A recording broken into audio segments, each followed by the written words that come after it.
Hey y'all, I hope you're having a good day. I cannot wait to share with you what God was revealing to me when I was reading Acts 27. I told my husband the other day that the verse that God's word is alive and active is so true, because I don't know about you, but for me, I don't care how many times I may read a story in the Bible or a chapter or a verse or something, depending on the season I am in my life, it's going to speak to me where I am. And I don't know where I was at this point whenever I was reading it. So you got to hang with me. There's 44 verses, and it starts in verse 32, which is the aha moments. But y'all, God is not done with you. Don't lose hope. We hear in this chapter of so much that Paul went through, the changes of courses, the loss of hope from people, the slowing down of the sails because of the wind, the struggles along the coast, the trouble that was coming, and Paul even said so, but people weren't listening to him. Y'all, it is just so good. And so I hope that you stick around and listen to the words that God has penned in here and breathed in here, and then listen to what I felt that he breathed into my heart. And maybe you can get some little insight from it too. So here we go. Listen to the journey that Paul is going on, and journey with him and me. Ready? Let's go. All right. So Paul sails for Rome. That's the title of this whole thing. When the time came, we set sail for Italy. Love Italy. I'm ready to travel again. Paul and several other prisoners were placed in custody of the Roman officer named Julius, a captain of the Emerald Regiment. Articus, Macedonian. That's a nut. The Macedonian from Thessalonica was also with us.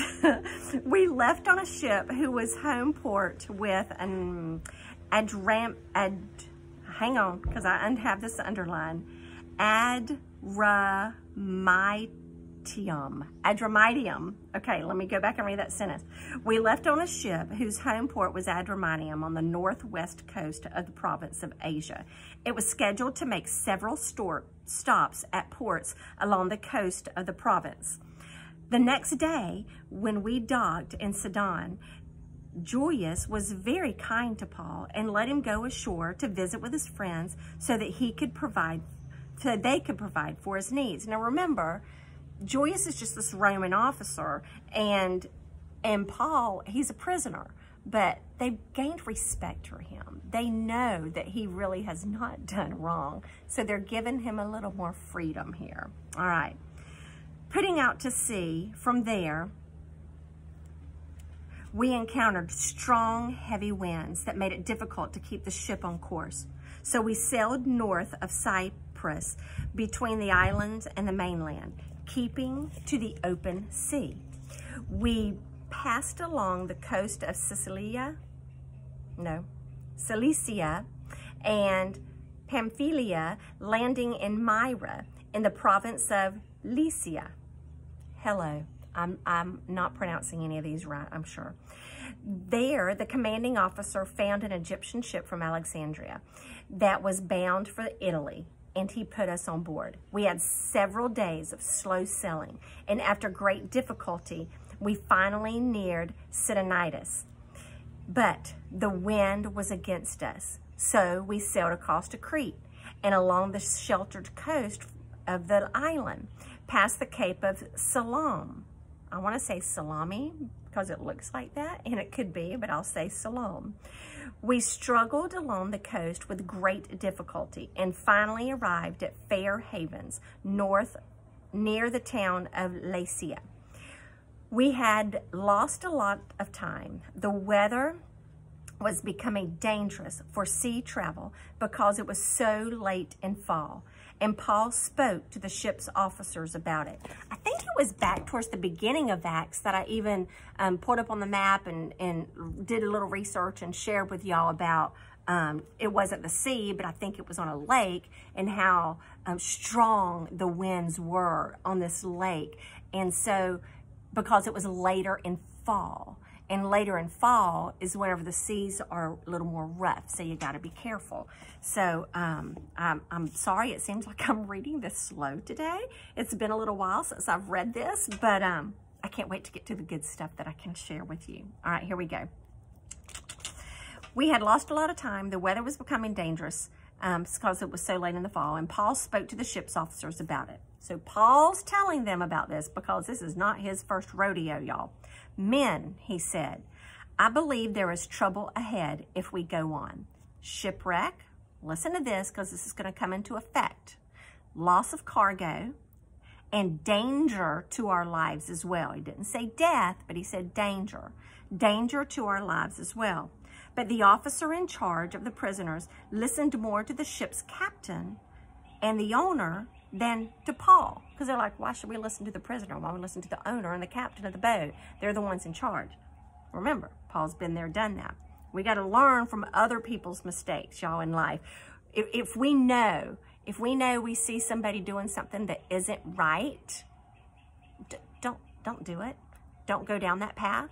Learn from it and rise above it so you don't make those mistakes. Because if you know they're wrong, there's going to be consequences. So make sure you're making wise choices in life. All right? Stephanie's lesson for the day.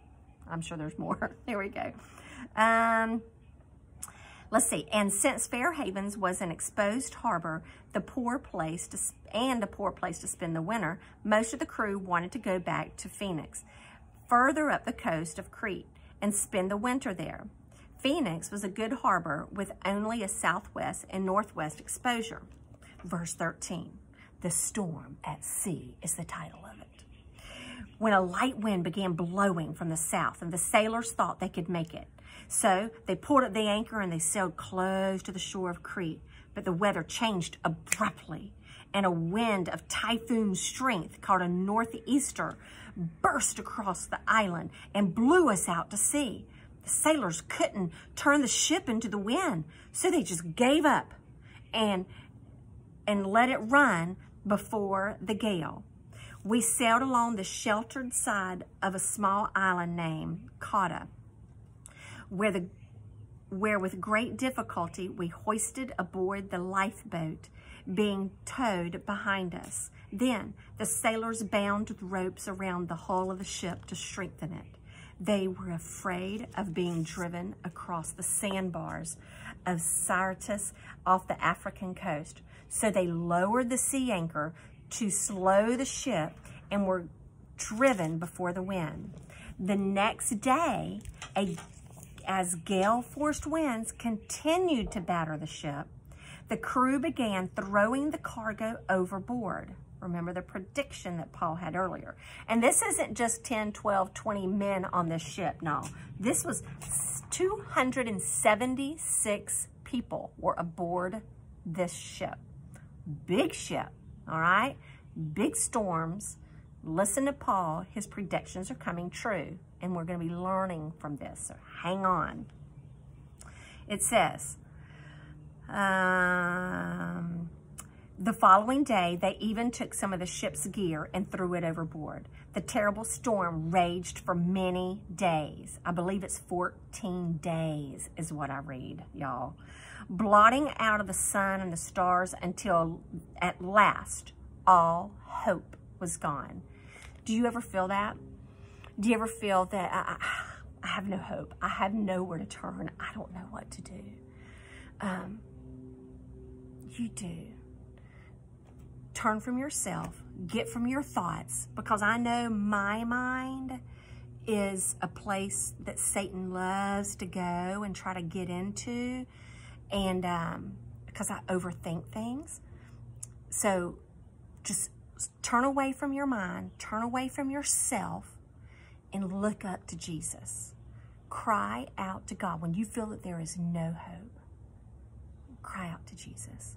Because he is there. And he's never, never going to leave you. It may feel like it, but he's not going to leave you. He may be taking you through a lesson in life that you need to learn, but he is with you, just like he was in that fire, okay? Just like he was in there with the lions, with Daniel. Y'all, God is always there. Stay with him. All right, here we go. All right. No one had eaten for a long time. Finally, Paul called the crew together and said, "Men, you should have listened to me in the first place and not left Crete. You would have avoided all this damage and loss." So he was almost kind of going, you should have listened. But the humility in him said, but, verse 22, take courage. So he's giving them hope that they had lost all hope. He's given it to them. Take courage. None of you will lose your lives. Even though the ship will go down. Remember, he said there's going to be shipwreck and loss of cargo. It's going to happen. But he says you're not going to lose your life. Things are going to happen in life. Stuff's going to go down. But you're going to be okay. All right? You're going to be okay with Jesus. Verse 23. The last night, an angel of God to whom I belong and whom I serve stood beside me. And he said, "Don't be afraid, Paul, for you will surely stand trial before Caesar. What's more, God, in his goodness, has granted safety to everyone sailing with you." It's kind of like an infomercial, but there's more. So he's telling him, don't be afraid, but he's also saying, you know what? God is good, and he's giving you safety, and no one's going to be hurt. So take courage, verse 25. Oh, listen to this. For I believe God. It will be just as he said, but we will be shipwrecked on an island. Y'all, things are going down, but take courage and believe in God. You believe it? You believe that God's going to be in that moment?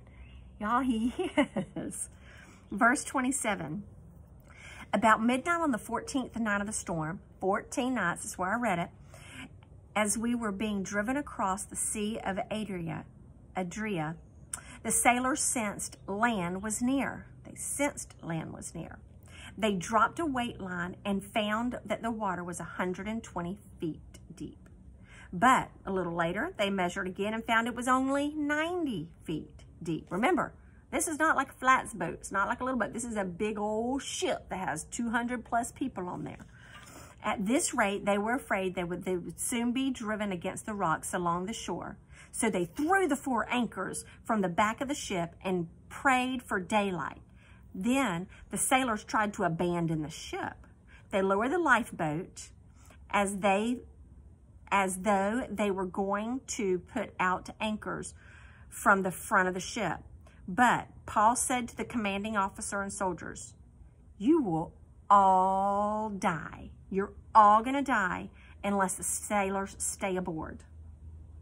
So the soldiers cut the ropes to the lifeboat and they let it drift away. Y'all remember that, because when I read that, my mind just blew, and I can't wait to share with you what I wrote.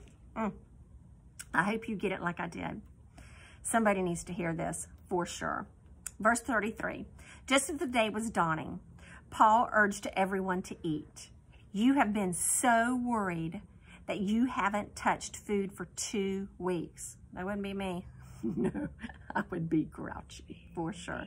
Please eat something now for your own good, for not a hair on your head will perish. Then he took some bread and gave thanks to God before them all, and broke off a piece and ate it. Then everyone was encouraged and began to eat. Just like y'all, taste and see that the Lord is good. Here's where we find out how many passengers. All 276 of us who were on board. After eating, the crew lightened the ship further by throwing the cargo of wheat overboard. When morning dawned, they didn't recognize the coastline, but they saw a bay with a beach and wondered if they could get to shore by running the ship aground. So they cut off the anchors and left them in the sea. Then they lowered the rudders, raised the foresail, and headed toward the shore. But they hit a shoal and ran the ship aground too soon. The bow of the ship stuck fast while the stern was repeatedly smashed by the force of the waves and began to break apart, the soldiers wanted to kill the prisoners to make sure they didn't swim ashore and escape. But the commanding officer wanted to spare Paul, so he didn't let them carry out their plan. Then he ordered all who could swim to jump overboard first and make for land. The others held on to planks and debris from the broken ship, so everyone escaped safely to shore. Okay, all right, now stick with me here. So think about all this shipwreck and all these predictions that Paul had made, and God had told him what was going to happen. Well, here's some notes that I wrote, especially after I read that they cut the ropes to the lifeboat. Remember, the lifeboats, that's what they thought was going to save them. But that was a false sense of security. All right, here's what I wrote. Let's see if this makes any sense. Paul confidently reminds all will happen, but take courage. God is his strength and the one who Paul believes in. Then it says, even though the sailors were trying to save their own lives, they were trying to make the plan. They were putting down the lifeboat. They were wanting to save their own lives. Just like we think, oh, we can save ourselves from something. Guys, you can't save yourself from it. You have to use it with Jesus' help if you want to truly be saved. And remember, there is only one way to heaven, and that is through Jesus Christ, the Son of God. So, even though the sailors were trying to save their own lives, Paul warned against it.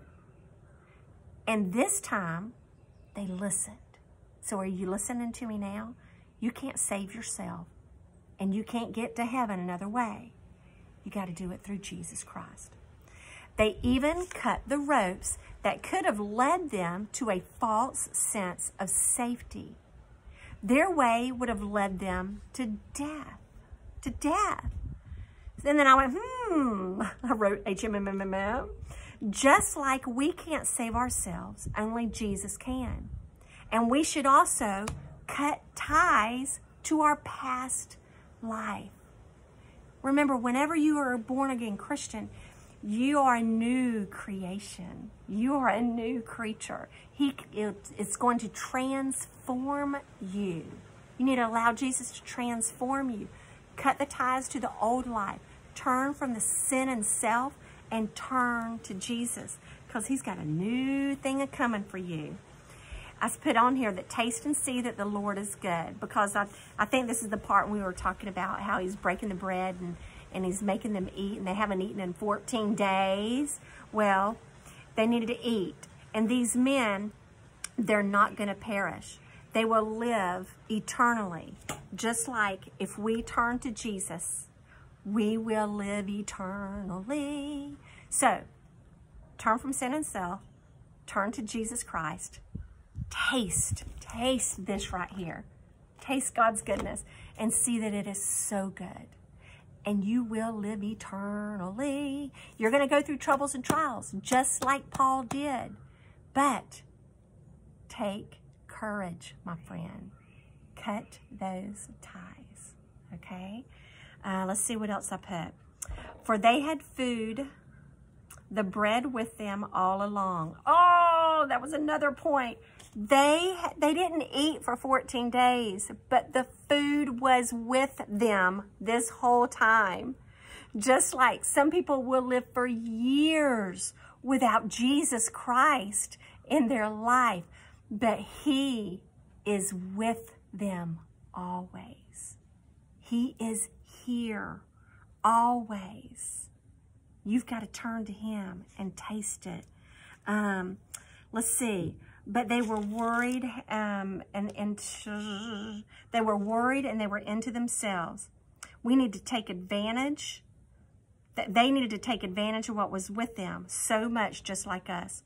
We've got to take advantage that we have Jesus Christ with us always. Again, Paul's prediction, his warning, came true, and they were all saved from dying. And I'm looking at how my hair is so silly right now. Sorry about that. Little moment here. I just checked out myself. But y'all, we have one more chapter. One more chapter in the book of Acts, chapter 28. I so hope that you will join me and share, you know, just get in God's word. You don't have to share what Stephanie's reading, but share what you read and what God reveals to you with others. And I sure hope that you just continue to grow in your knowledge and wisdom and love in Jesus Christ. That's what I so desire for you. So have a beautiful day. And remember to always soak up the sun wherever you are. And just like this shirt I got from an Old Dominion concert, life is short, make it sweet. Life is short. We don't know how long we have. So get it right, make it sweet, and stick with Jesus. Y'all have a beautiful day. Take care. Bye.